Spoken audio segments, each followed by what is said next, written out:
Bonjour et bienvenue sur une nouvelle vidéo sur ma chaîne YouTube. Sur cette chaîne YouTube, je vous parle principalement de la Russie, mais aussi de l'Eurasie. Et aujourd'hui, je suis à Chypre, à Nicosie, la capitale de Chypre. Et je suis à Chypre pour quelques jours, avant de repartir en Russie, par l'Arménie où je vais faire un arrêt. Donc je fais Chypre, Arménie, Russie, samedi prochain. Et aujourd'hui, donc, je viens de passer quelques jours à Chypre. Je fais une vidéo dans un parc de Chypre et je vais vous parler aujourd'hui d'un sujet important parce qu'il y a beaucoup de personnes qui s'intéressent de plus en plus au fait de s'expatrier. Il y a beaucoup de personnes qui s'expatrient en Russie, qu'on accompagne lors d'expatriation en Russie par le biais de la Ruspatriation. D'ailleurs, si vous êtes intéressé par l'expatriation en Russie, vous pouvez télécharger notre livre blanc, un livre blanc que j'ai écrit et qui vous explique les choses que vous devez savoir avant de vous expatrier en Russie, les choses que vous devez savoir sur la Russie d'aujourd'hui, un livre blanc gratuit. Je mettrai le lien dans le descriptif et le premier commentaire de cette vidéo. Et donc beaucoup de gens s'expatrient et en fait on a accompagné beaucoup de gens déjà sur la Russie, plusieurs dizaines qu'on a installés de façon absolument complète sur le plan administratif, migratoire, immobilier, aide à la recherche d'emploi, création d'entreprise, gestion comptable, etc. Cours de langue, on fait absolument toute la boucle pour vous permettre de réussir votre projet Russie par le biais de la Ruspatriation. Et donc on a un retour d'expérience et on a aussi beaucoup de questions et on voit en fait les raisons pour lesquelles souvent les projets d'expatriation en Russie ou ailleurs échouent. Et aujourd'hui, je voudrais vous parler aujourd'hui de ce que je pense qui est la première cause de l'échec de l'expatriation en règle générale et qui est la première cause, en tout cas, ce qui est certain, des raisons d'échec de l'expatriation en Russie. Alors, quelle est cette raison qui fait qu'on échoue dans son projet d'expatriation? Eh bien, la raison principale, c'est la solitude. La solitude, figurez-vous que c'est le principal problème. Et bien souvent, la solitude est quelque chose qui n'est pas du tout prévu, conçu, représenté ou envisagé par les gens qui s'expatrient, notamment les gens qui vont en Russie. En fait, quand on déménage, quand on quitte son chez-soi, on fait face à une situation nouvelle, personnelle. Alors, la solitude, ça ne s'applique pas vraiment aux gens qui en Russie vont déménager parce qu'ils ont une partenaire russe, une femme russe, et qui vont déménager pour la rejoindre parce qu'eux, ils ne sont pas complètement tout seuls. Ils ont une compagne, déjà une partenaire avec qui ils vivent 24/7. Ça permet de ne pas être seul. Mais cela dit, ils sont concernés aussi, peut-être à 70%. Et puis, vous avez le reste des gens, ceux qui viennent seuls, que ce soit des hommes ou des femmes. Il faut comprendre qu'on accompagne aussi des femmes qui s'installent en Russie. Il n'y a pas que des hommes, contrairement à ce qu'on peut penser. Et ces gens-là, eux, sont plus souvent des victimes, plus ou moins rapidement, de ce phénomène de solitude. Alors, je vais un petit peu en parler. Qu'est-ce que c'est? Comment ça se traduit? Pourquoi ça frappe les gens en expatriation? Eh bien, c'est simple. En fait, quand vous partez de chez vous, vous laissez derrière vous votre chez vous, en fait. Vous laissez votre chez-soi. Vous laissez votre réseau. Vous laissez votre famille. Vous laissez vos amis. Vous laissez vos habitudes. Vous laissez derrière vous vos modes de vie, vos coutumes, votre langue. Vous laissez derrière vous votre façon de faire. Vous laissez derrière vous vos habitudes. Vous laissez derrière vous tout votre écosystème de vie, en fait. Vous le laissez et vous partez ailleurs, vers votre nouveau chez vous, vers ce pays dans lequel vous avez choisi de déménager pour y habiter. Le problème, c'est que quand vous arrivez dans ce pays, en fait, quand vous y installez, eh bien, vous n'avez pas la langue, en règle générale, vous l'avez de façon imparfaite, vous n'avez pas les codes culturels, vous n'avez plus votre chez vous, vous n'avez plus vos habitudes, vous n'avez plus votre écosystème, vous n'avez plus vos habitudes de discussion, vous n'avez plus vos amis, vous n'avez plus votre famille. Souvent, vous êtes en transition professionnelle. Les gens qui partent, ils partent et ils vont chercher un travail. Ou alors, ils travaillent à distance. Mais là encore, c'est pas pareil de travailler à distance quand on n'est pas chez soi. Parce que il faut trouver des endroits où travailler, il faut trouver des endroits où s'installer, etc. je veux dire des endroits physiques, si on n'est pas enfermé chez soi dans son appartement 24/7.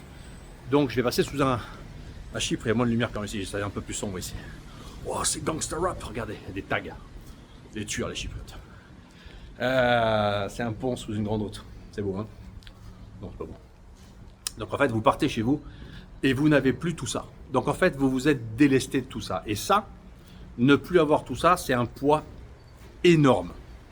C'est un poids énorme parce que vous allez vous retrouver seul avec vous-même, seul face à vous-même et surtout dans un environnement qui vous sera étranger, un environnement qui est neuf, un environnement qui est différent, un environnement que vous ne maîtrisez en règle générale pas, peu, un environnement que vous ne comprenez pas ou peu, et avec autour de vous, dans ce nouvel écosystème, des gens avec qui vous n'avez pas de langue commune, vous n'avez pas du tout pas encore d'atomes crochus, pas encore de capacité de contact, et donc vous êtes beaucoup plus isolé.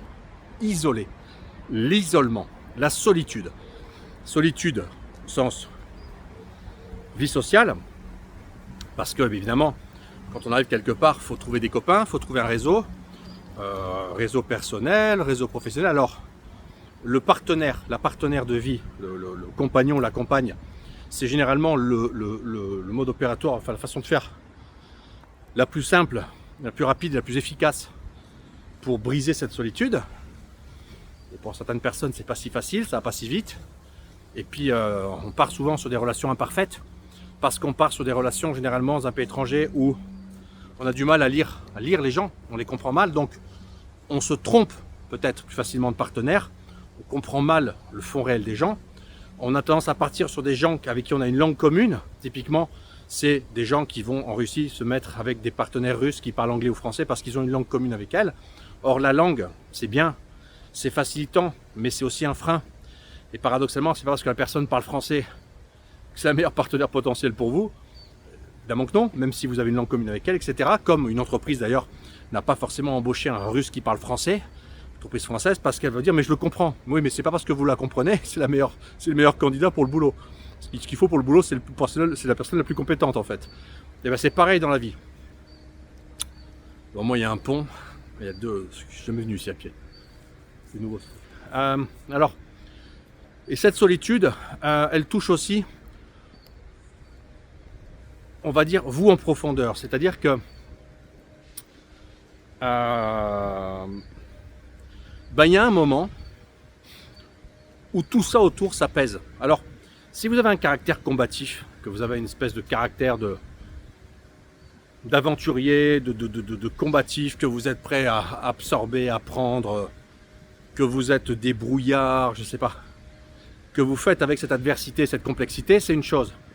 Mais pour beaucoup de gens, c'est pas le cas. Et en fait, l'homme reste quand même un animal assez social. Il a besoin de points de repère. Et le fait d'être toujours sans repère, c'est difficile. Le fait d'être seul est dur. Et il y a aussi un facteur pour la Russie, par exemple, qui joue normalement. Ça joue pas à Chypre, parce qu'à Chypre, il fait beau. Mais il y a un facteur pour la Russie. Le facteur pour la Russie, c'est quoi? C'est que les hivers sont longs. Donc vous êtes sur des périodes de transition d'arrivée de 6 mois à 1 an. On a du mal, on tâtonne, la langue ne monte pas vite. Dehors, ça semble compliqué. Je vous parle de cas réels, hein, sous-estimez pas. C'est avec le fruitien. Et donc, vous avez des gens, ils sont globalement enclins à essayer de rester chez eux. Parce que dehors, on a du mal à comprendre. Dehors, fait froid, il neige, il vente. Les gens sont pas hostiles, mais ils sont indifférents. Les choses paraissent beaucoup plus compliquées sans accompagnement. On a tendance à ne pas vouloir faire les choses seuls, mais à chercher de l'accompagnement pour tout. L'accompagnement, c'est bien pour un tas de pays et pour la Russie, je l'aurais dit. Mais l'accompagnement, il faut savoir s'en libérer un moment. Et nous, la Ruspatriation, on accompagne, bien entendu. Mais notre objectif, c'est de rendre les gens autonomes. C'est-à-dire qu'on veut leur apprendre à faire en Russie. Il faut qu'ils sachent faire sans nous. Il faut qu'ils sachent faire sans nous.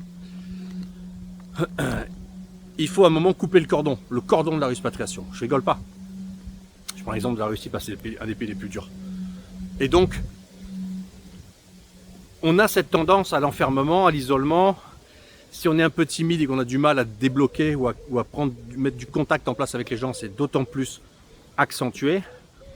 Et en fait, on arrive à une espèce de situation émotionnellement compliqué intérieur, je parle là autant d'hommes que de femmes, hein, c'est le « est-ce que j'ai bien fait de partir est-ce que je vais y arriver finalement c'est pas comme j'ai pensé, finalement c'est pas ce que j'attendais de mon nouveau pays d'adoption, finalement je suis déçu, finalement c'est pas comme je voulais quoi. Et finalement je me suis peut-être planté. Et donc les facultés nécessaires avec la capacité de pouvoir se détacher de son chez-soi, accepter de tirer une croix dessus, accepter d'accepter les difficultés inattendues mais réelles du nouvel écosystème et de faire avec, c'est-à-dire de les absorber, de les digérer, de les affronter, de les surmonter, ben c'est un effort énorme en fait. Et donc, on constate, et je constate ça, j'ai discuté, je vais vous donner une anecdote, j'aime les anecdotes. J'ai discuté à Ikea avec une jeune femme qui était caissière. Je suis allé à Ikea acheter des lits pour mes enfants. Et Ikea Nicosie, pas Ikea Chypre. Et une caissière, c'est canon, brune comme ça, tatouée. Bon, vous connaissez le Prussien. Je vais prendre contact avec cette jeune femelle et je me présente. Et on prend, et tout de suite le contact s'établit. Je parle bien anglais. Et je lui dis, mais vous êtes d'où? Elle me dit, je suis australienne, je viens du Queensland. Je trouve que j'ai été faire du surf là-bas il y a une vingtaine d'années, donc je lui ai expliqué. Bref, et donc on a sympathisé, on a beaucoup parlé. Et il m'a dit un truc. Je lui ai dit, mais alors d'Australie à Chypre, Chypre c'est facile. Hein. Je vais faire une vidéo sur les mauvais côtés de Chypre. Mais Chypre c'est assez simple. Beaucoup d'avantages, c'est une société facile, c'est ouvert, c'est petit, c'est friendly, ça parle anglais, bon, c'est pas la Russie quoi. Et je lui ai dit, ok, tu es là depuis 2 ans, comment ça se passe quoi? Et elle m'a dit un truc, elle m'a dit en anglais, I'm still adjusting. Donc en gros, je suis encore en ajustement d'adaptation. Et en fait, ça veut tout dire.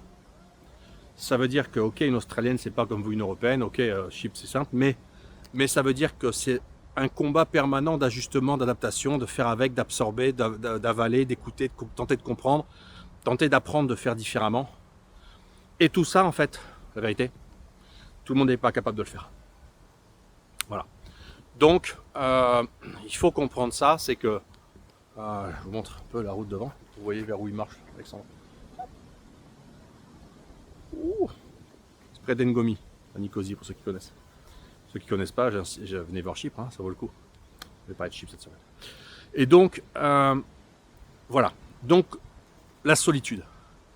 La solitude, pas seulement personnelle, en mode tiens, j'ai pas de copine, tiens, j'ai manque de potes pour aller boire des bières le soir, tiens, j'ai personne avec qui papoter. Le fait que justement, vous n'avez pas de langue commune, vous n'avez pas de capacité de parler avec les gens autour, pas encore. Vous n'avez pas de compréhension de leur façon d'opérer et de ce qui les intéresse, leur centre d'intérêt qui vous semble très différent des vôtres. Vous dites, mais moi, c'est pas ça qui m'intéresse dans la vie en général. Donc, une espèce d'isolement personnel. Vous vous dites, finalement, je suis chez moi et j'arrive pas à accrocher avec le dehors, quoi. J'accroche pas avec ce nouveau monde. Ça, c'est vraiment des choses qui arrivent. Pensez à ça. Pensez à ça. Rappelez-vous, il ne faut pas sous-estimer ce qu'est le choc culturel du déménagement à l'expatriation. C'est souvent quelque chose qui est sous-estimé par les candidats à l'expatriation et notamment ceux qui vont déménager en Russie. Pour en savoir plus sur la Russie et mieux comprendre les dimensions interculturelles de la Russie, vous pouvez télécharger mon livre blanc. Il est gratuit. Je mettrai le lien sous la vidéo dans le descriptif et dans le premier commentaire.